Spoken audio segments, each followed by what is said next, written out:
بسم الله الرحمن الرحیم. رب اشرح لي صدري ويسر لي امري. پرون سبق کې موږ د صحیح تعریف ویلو چې الصحيح هو الذي ليس في مقابله الفاء والعين واللام حرف عله وتضعيف وهمزه. صحیح دا هغه کلمې ته ویل کېږي چې داغي د فا عین لام کلمې په مقابله کې حرف علت او دو حروف دی چې اسنا او حمزه نه راغلي. یعنی هر کلمه چې دا نو هغه د اب من په وزن باندې راوباسو د فاعل لام چې د دې مثال د تلې دی لکه څنګه چې د هر یو سیس د پاره چې دا تلې د لړغو ته د دلو د پاره جدا تلې د سرو زر د دلو د پاره جدا تلې او دغه شند ټماټر د پاره جدا تلې د هر څه جدا تلې نو دغه شان د حروف د پاره جدا تلې د حروف د سره لپاره د فاعل لام صرفیانو جنن دا میزان مقرر کړی دی تل مقرر کړی دا تل د سره لپاره دا تل د دې لپاره دا میزان د دې لپاره دی چې دا وګورو مونږه چې کم کلمات کم حروف دا اصلي دی په کلمه کې او کم په زائد دي. حروف اصلي او حروف زائد حروف په قسم دي. حروف اصلي هغه ته ویل کېږي چې د وزن کولو په وخت کې د فاعل لام کلمې مقابله کې راشي. حروف زائده هغه حروف ته ویل کېږي چې د وزن کولو په وخت کې د فاعل لام کلمې مقابله کې نه راغلي. لکه ضربه د دې من وزن نو وصف فعل نزل کې صفات د فا په مقابله کې اراد عین په مقابله کې بعد لام کلمې مقابله کې راغله. نو موږ دل کې دا دریوانه حروف د حروف د فاعل لام کلمې مقابله کې دي زائد حروف پکې نشته لري نو دا ثلاثي مجرد او چې کله موږ د څه کو چې پای کې زائد حروف دي لکه ضاربون ودري ولر موږ راوځو فاعل نو موږ په دې کې د اصوات د فا په مقابله کې اراد عین په مقابله کې او بعد لام کلمې په مقابله کې راغله او الف سره نه پکې زائد دي الف پوری زائد ده ځکه چې د وزن کولو په وخت کې د فاعل لام کلمې مقابله کې رانه غي باندې باندې پوښوي نو د دې صرفیانو دا تل مقرر کړی دا میزان مقرر کړی دی د حروف اصلي او د زائد د پہچان لپاره چې من کله معلومو چې په کلمه کې حروف اصلي کم دي او حروف زائد پکې کم دي هغه به من غولو د فاعل لام میزان ته عام طور باندې حروف زائده چې کم راځي نو هغه د لس راځي اليوم تنساها اويت السمعان سالتمونيها ایګه واقعه تصبیه دا لس حروف دې ته ویل کېږي حروف زائده. د دې مطلب دا دی چې حروف زائده په کم ځای کې هو راځي نا ویل له سنا خامخا وي. لکه ګوره موږ وایو ضربتم نو ضربتم وزن سره فعلتم نو بری که زاد را با اصلي او تامیم بګی سری زائد سالتمونی هغه تامیم دي یا موږ ضربنا وزن فعلنا نو زاد را با بګی اصلي نون الف بګی زائد ہے سالتمونی هغه نون الف موجود ده یعنی په کوم ځای کې چې هم زائد حروف راځي هغه زائد برا اشتقاق او نقل باب او الحاق کا هر قسم زائد دي نو هغه په دې لسو کې جننده داګه لپاره کې ضروري دي. دې خبره باندې څه پوښولې ها خاجي بیا دا چیرې دا حروف وړیر شیو نو دې صرفیانو دا میزان د بل هر حروفونه ول جوړاو چې د وزن راوستل لپاره فاعل لام دې دا خاص کړی دي. وایي باندې دا فاعل لام ول خاص کول حروف تهجد 29 حروف تهجدي نور قسم حروف ول نه خاص کول لري میزان لپاره چې فاعل لام دې دا جوړاول. نو وایي چې حروف چې نه دا په درې قسمه باندې دي مخارج په اعتبار سره یو شفوي حروف دي یو وسطي حروف دي او یو حلقي حروف دي. شفتین شوندو ته ویل کېږي یعنی فا با میم واو دا شوندو نه راګي دي د شفوي حروف ویل کېږي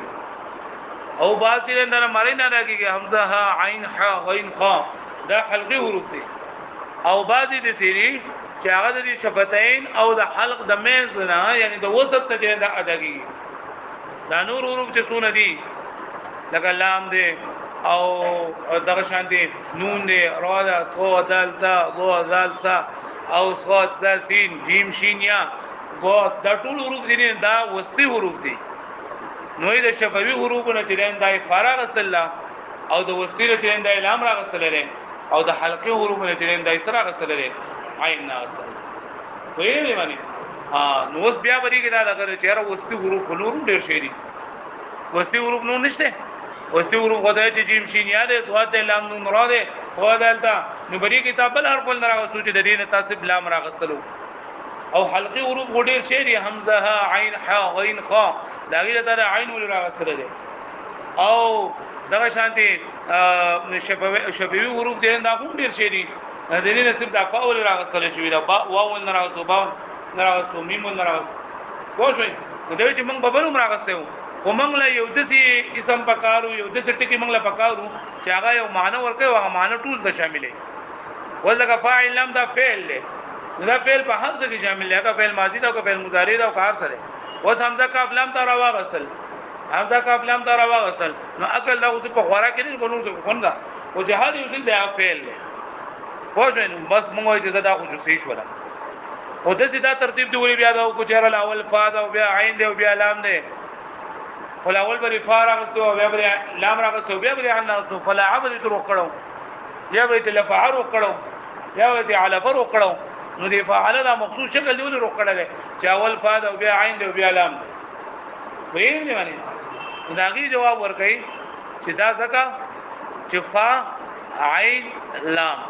بدی دروانو کې عین ثقيل حرف ته عین سره ثقيل حرف ته او فا دا خفیف ته لام دا خفیف ته نو دوانو طرف ته خفیف دي او بمنځ کې پکې ثقيل له نو د دوه کمزور بمنځ کې چې دا خبر راشي جوابونه دغه نه کوي شوي د کدي چې کړه چې لاول عین ذکر کړه بیا لام ذکر کړه بیا فا ذکر کړه بیا بګرانه وایي دی باندې نو دا شکل دغه مقرر کړه دا ته وګورئ یو یې فإن قيل کچدوله چې په اعتراض کې لمختص الفاء والعين واللام للوزن چې ولې خاص کړی شوی دی فاعل لام د وزن لپاره وقل لهم حتى يكون فيه چې شی په دې کې من حروف الشفته د حروف شفوینو ناسه فا والوسط او دا درمیانو حروف لام او دا حلقنا شیء سسید یعنی عین فقلنا الضرب مصدر ده يتولد منه الاشياء التسعه چې راوزی د دینه نه سيدنا انا سيدنا موږ ماضي مضارع امر نه اسم فاعل اسم مفعول او اسم ظرف زمان مکان او اسم اعلی وس دا مصدر اصل له او فعل اصل له نو بری کې د بسرین او د کوفین اختلاف لړنو الفاظو کې دا چې بسرین وایي چې دا مصدر اصل له او کوفین وایي چې فعل اصل له ارشاد صرف والا مراو الارواح والا دا صرفین چې کم دین د بسرینو په ډول باندې د دوه د بسرینو هغه مذهب ته دا راجح کوي او کوفی چې ځان لپاره کم دلیل بیانوي نو هغه دلیلونه هغه جوابونه کوي او د علم صحیح والا چې کم دي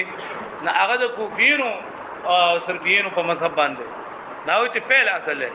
نو پروس کال افاداتو کې شپږم نمبر افاده کې تاسو په دې باندې مکمل باس کړل چې فعل اصل له او کا دا اصل او دا خبره ساتل پکار دي چې دا اصل له دا فرع دا په اشتقاق کې لمنده ترسل دا په اشتقاق کې اشتقاق مطلب دا کنه چې دا څومره فعل ماضی دا مضارع دا امر دا نه دا چا راوتري وایي نو بسرین وایي چې دا هر څه چې دا مصدر نه راوتلی ماضی نه مصدر نه راوتل بلا واسطه بیا مضارع د ماضی نه اسم فاعل د مضارع نه ندا اسم مفعول د مضارع نه اسم ظرف دا مضارع نه اسم اعلی د مضارع نه او امر د مضارع نه د مضارع نه نو دا ټول د مضارع نه راوتلی دی بلا واسطه او د مصدر نه راوتلی دی بلا واسطه یعنی په واسطه په بیس کې بغیر واسطه د مضارع نه وایي دی باندې او کوفین وایي چې دا فعل ماضی رټول نه اصل دا مصدر هم د فعل ماضی نه راوتل ویل باندې هغه په نوم د کوفینو باندې اسماء مشتقه هغه ودی یو غلا دغه دي کنه اسم فاعل اسم مفعول او صفت مشبہ اسم تفضیل اسم ظرف اسم اعلی و یو به مصدر ده او په نسبت لاغي هغه جوابونه پروس کول شي د بسرین د کوم ورکو او سبق د جنان دا بلکا د بسرینو مذهب داره چې فعل په اشتقاق کې مصدر دی نه اصل له اشتقاق کې مصدر اصل له لاول اشتقاق به نو اشتقاق څه دی اشتقاق په لغت کې معنی سیرول راوستل واښوي یعنی یو کلمه بل کلمې نه جوړول دي د اشتقاق ولګي او اشتقاق په اصطلاح کې لګيږي ان تجد بین اللفظین تناسبا فی اللفظ والمعنى چې د دوه لفظونو په منځ کې تناسب وي د لفظ او د معنا کانو په اعتبار سره یعنی لفظونه هم د کانو یو شان دي او معنا هم د کانو یو شان دي دی خو ګورئ اشتقاق څه ته لګيږي چې ان تجد بین اللفظین تناسبا فی اللفظ والمعنى چې ته عمومي د دوه لفظونو په منځ کې تناسب برابر والے په لفظ کې هم او په معنا کې هم او دا په درې قسمه باندې اشتقاق صغیر اشتقاق کبیر اشتقاق اکبر ولنو الفاظو کې راځي چې اشتقاق صغیر دي ته ویلېږي چې هغه کې حروف هم برابر وي او ترتیب هم برابر وي حروف هم برابر وي ترتیب هم برابر وي لکه موږ ضرب دا مصدر دی او ضرب لري مستقشوي دی نو ګوره ترتیب هم برابر دی اول سواد رابع او مشتق کم څه راوځي هغه د مشتق وي د چانه چې راوځي هغه د مشتق منه وي او دی عمل د اشتقاق ولګي لکه موږ ضرب مشتق دی د ضربنا ضرب مشتق دی د ضربنا نو بدی کې ترتیب هم یو شان دی اول سواد دی بیا را بیا بالا او حروف هم یو شان دي واښه دا اشتقاق صغیر دی اشتقاق کبیر دی ته ولګي چې لفظونه خو یو شان دي او ترتیب برابر نه لفظونه یو شان دي او ترتیب برابر نه لکه جبذا دا مشتق دی د جذبنا جبذا دا مشتق دی د جذبنا نو جبذا کې جیم با زادي او بجذبن کې جیم دال بادي او ترتیب به برابر نه په لاول کې لاول جیم دی بیا دال بیا بالا او بیا مشتق جیم دی بیا بالا بیا دال نو لفظ کې خو برابر دي په ترتیب کې برابر نه دي او اشتقاق اکبر دي ته ولګيږي چې نه لفظونه برابر وي او ترتیب یعنی تدریج وو د مشتق او د مشتق منه په منځ کې تناسب چنده په مخرج کې دي په حروف کې په ترتیب کې نه یعنی مخارج وي لکه ناعقه د نهقنا ها ناقنا ناعقه نونها قاف دي بل نون عين قاف وها او عين باندې حلقي حروف دي دا واښو دې باندې اشتقاق په لغت کې معنی راوستل او په اصطلاح کې ان تجد بین اللفظین تناسبا لفظا ومعنى په لفظ والمعنى چې د دوه د مشتق او د مشتق منه په منځ کې تناسب د لفظ او معنا کوم په اعتبار سره بیا اشتقاق درې قسمه دي صغیر کبیر اکبر نو صغیر دي ته چې په غاڼو کې په حروف او ترتیب غاڼو کې دنده تناسب وي او کبیر دي ته وایي چې په لفظ کې هو تناسب وي او په ترتیب کې تناسب نه وي او اکبر دي ته ویل کېږي چې په مخرج کې تناسب وي نه په حروف کې نه په لفظ صحیح شو نه یاد وشي دا نن موږ وګوره دا وایي چې فاعل لامه د وزن لپاره ولې مختص کړل او اشتقاق تعریف او اشتقاق درې قسم سره ثواب